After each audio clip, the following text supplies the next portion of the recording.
Hello everyone, इस video में हम सेक्शन 55 से डिस्कस करने वाले हैं। Section 55 is talking about the effect of failure to perform at fixed time in contract in which time is essential. अब ऐसे कॉन्ट्रैक्ट जहां पर टाइम एक एसेंस हो जाता है, time is the essential part of an essential element of a contract, उस मामले में हम क्या करेंगे जहां पर इफेक्ट ऑफ फेलियर हो जा रहा है, मतलब जो प्रोमिसर है वो परफॉर्म नहीं कर पा रहा अपना part within fixed time, तो ऐसे कॉन्ट्रैक्ट वॉइडेबल हो जाते हैं at the option of the promisee. Promisee के ऑप्शन पर ऐसे कॉन्ट्रैक्ट वॉइडेबल हो जाते हैं। See, when a party to contract promises to do certain thing at or before specified time. Promisor ने प्रॉमिस करा कि वो सर्टन थिंग करने वाला है बिफोर स्पेसिफाइड टाइम और certain things at or before specified time, and he fails to do so any such thing at or before the time specified, the contract or so much of as has not been performed becomes voidable at the option of the promisee if the intention of the parties। see, यहाँ पर intention of the parties बहुत ही important है, क्योंकि हमें intention of the parties से पता चलेगा कि whether time is essence of contract or not, और जहाँ पर time essence of contract रहेगा ऐसे contract voidable हो जाने वाले हैं। Paragraph 2 is talking about the effect of such failure when time is not essential.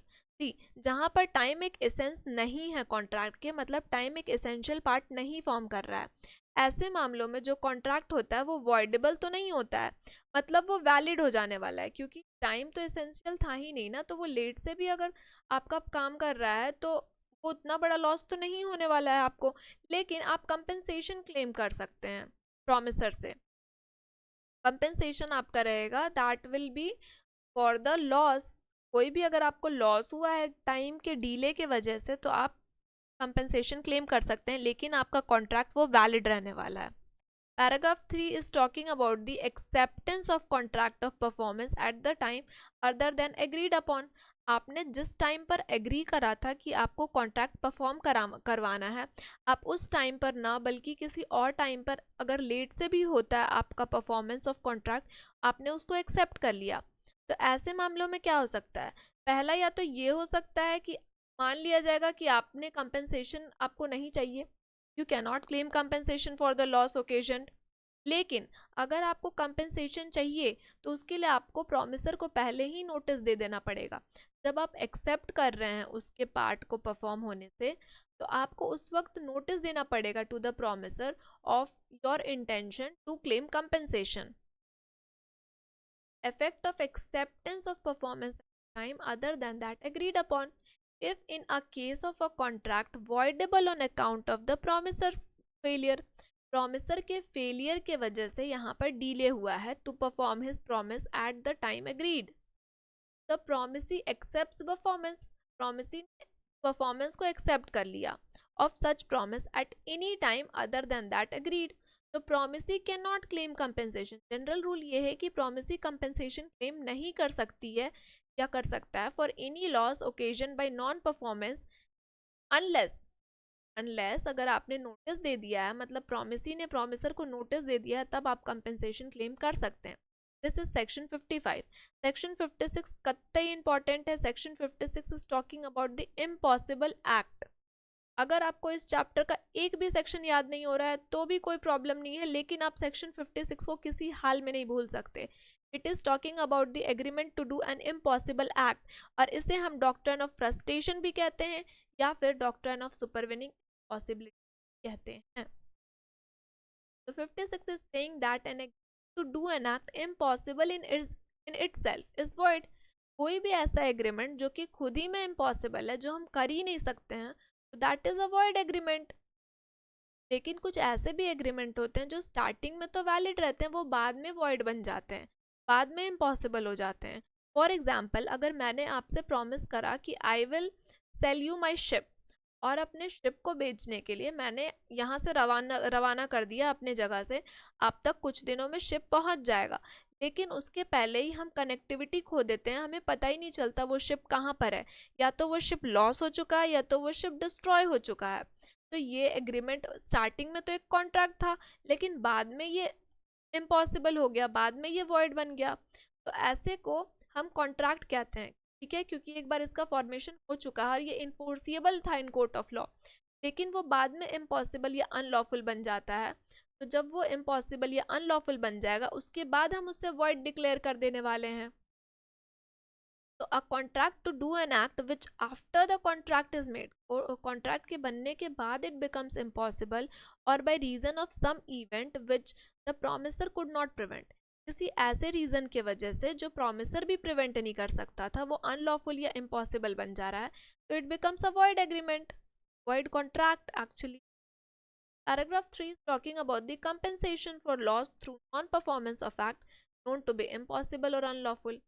अब यहाँ पर इतना बड़ा लॉस हो जा रहा है, आपका कॉन्ट्रैक्ट ही वॉइड बन जा रहा है, तो किसी को तो कंपेंसेशन मिलेगा। ऐसे मामले में when one person has promised, जो प्रोमिसर था he promised to do something, उसे पता था या रीजनेबल डिलीजेंस से वो पता कर सकता था वो प्रॉमिस कर रहा है दैट इज इम्पॉसिबल या अनलॉफुल, और जिसकी भनक प्रॉमिस ही को नहीं थी, not know that this promise is impossible या अनलॉफुल, ऐसे मामलों में promisor must make compensation to such promisee, कि प्रॉमिसर को ये नॉलेज थी या रीजनेबल डिलीजेंस से वो ये नॉलेज कर सकता था कि हाँ which the thing which I am promising is impossible या unlawful, यहाँ पर प्रॉमिसी को कंपेंसेशन मिलेगा फॉर एनी लॉस, कोई भी ऐसा लॉस जो कि ब्रीच ऑफ कॉन्ट्रैक्ट या फिर नॉन परफॉर्मेंस ऑफ प्रॉमिस के वजह से जो भी लॉस हुआ है एक प्रॉमिस को, वो लॉस कौन देगा, वो प्रॉमिसर देगा। इलस्ट्रेशन देख लेते हैं। इलस्ट्रेशन के पहले हम कुछ केसेस देख लेते हैं। पहला और सबसे इम्पॉर्टेंट केस है सत्यव्रत घोष वर्सेस मुंगीराम। सत्यव्रत घोष वर्सेस मुंगीराम, इस वाले केस में बात कही गई थी डॉक्ट्राइन ऑफ फ्रस्ट्रेशन के बारे में, and this is the first case which was decided by Supreme Court on doctrine of frustration। तो आपको इस केस के फैक्ट्स नहीं याद करने हैं, आपको इस केस में सिर्फ इतना याद करना है कि this is the first Indian case which was decided by Supreme Court with regard to the doctrine of frustration. एक और केस है टेलर वर्सेस कोल्डवेल का केस है 1863 का। इसमें कहा गया था कि destruction of subject matter will lead to contract frustrated, ये डॉक्ट्राइन ऑफ फ्रस्ट्रेशन बन जाएगा, मतलब एक कॉन्ट्रैक्ट जब फ्रस्ट्रेट हो जाता है तो वो वर्ड बन जाता है। अब हम इलस्ट्रेशन देख लेते हैं। A agrees with B to discover treasure by magic. A ने बी के साथ ये एग्री करा कि वो ट्रेजर को डिस्कवर करेगा बाय मैजिक, ये एग्रीमेंट तो वॉइड है, ये पता है कि दिस इज इम्पॉसिबल एक्ट। ए और बी ने ये कॉन्ट्रैक्ट करा कि वो एक दूसरे से शादी करेंगे, लेकिन जब डेट फिक्स होती है शादी की उसके पहले ही ए पागल हो जाता है, तो this contract is also word because ये इम्पॉसिबल बन गया है। अब ए ने कॉन्ट्रैक्ट करा कि वो बी से शादी करेगा, लेकिन ए की पहले से शादी हो चुकी थी सी के साथ, and being forbidden by law, ये चीज़ तो फॉरबिडन बाय लॉ है ना कि आप पॉलीगैमी प्रैक्टिस नहीं कर सकते हैं। Although some of the religions या some of the personal laws में हमें बाइगमी का कंसेप्ट नज़र आता है, लेकिन ये ऐसा मामला था जिसमें was forbidden by law कि आप पॉलीगैमी नहीं कर सकते हैं। ए मस्ट मेक कंपेंसेशन टू, अब यहाँ पर ए क्यों कंपेंसेशन दे रहा है, क्योंकि ए ने धोखा दिया है, ए ने कॉन्ट्रैक्ट तोड़ा है, ए को पता था कि this is an impossible act, sorry this is an unlawful act, ये फॉरबिडन बाय लॉ है। के बाद भी ए ने प्रॉमिस करा है, इसीलिए ए कंपेंसेशन देगा बी को for the non performance of his promise. Illustration talking about A contracts to take in cargo for B at a foreign port. A's government afterward declare war against the country. A ने contract करा था B के साथ कि वो cargo लेकर जाएगा eight foreign port. इसके बाद क्या हुआ, A की गवर्नमेंट ने वॉर डिक्लेयर कर दी, और ऐसे जगह वॉर डिक्लेयर किया मतलब उस कंट्री के साथ किया जहां पर पोर्ट सिचुएटेड थी, तो ये कॉन्ट्रैक्ट वॉइड हो जाएगा when war is declared. Illustration E is talking about A's contract to act at theatre for 6 months. A ने ये कॉन्ट्रैक्ट करा कि वो थिएटर में काम करेगा 6 महीनों के लिए, और उसे कुछ एडवांस पेमेंट भी मिल गया बाय बी ने एडवांस पेमेंट उसे दे दिया। ऑन सेवरल ओकेजन्स ए इल पड़ जाता है, ए की तबीयत खराब हो जाती है और वो एक्ट नहीं कर पाता है, तो कॉन्ट्रैक्ट वॉइड हो जाएगा बिकॉज ये भी एक इम्पॉसिबल एक्ट हो जाता है। Section 57 is talking about the reciprocal promise. Section 56 के बारे में एक और बात याद कर लीजिए कि commercial impossibility is not an impossibility. Now comes section 57, it is talking about the reciprocal promises two things legal and also other things illegal. तो जो लीगल पार्ट है, मतलब जो फर्स्ट सेट ऑफ प्रॉमिस रहेगा, जो लीगल पार्ट रहेगा, that will be a valid contract. लेकिन जो ऐसे सर्कमस्टांस में बना हुआ है जो कि इलीगल पार्ट है, तो वो वॉइड हो जाएगा, वॉइड एग्रीमेंट। ठीक है, first part will be valid and the second part that means illegal part will be void.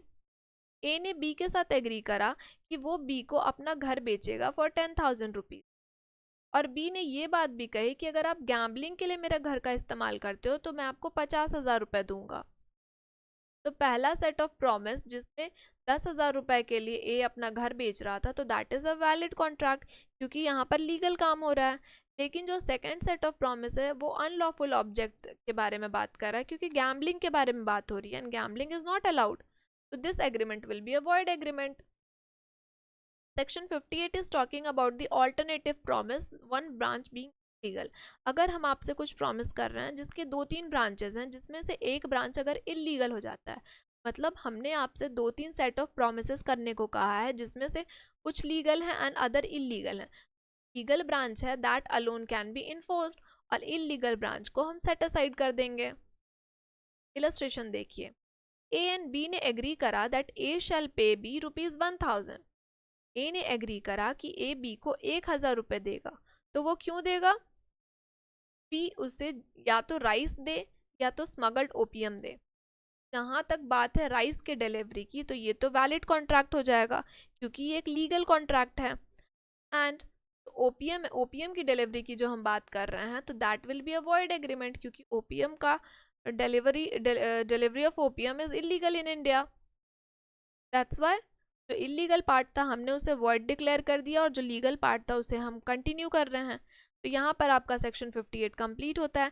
Next video में हम अप्रोप्रिएशन ऑफ पेमेंट्स देखने वाले हैं। Thank you.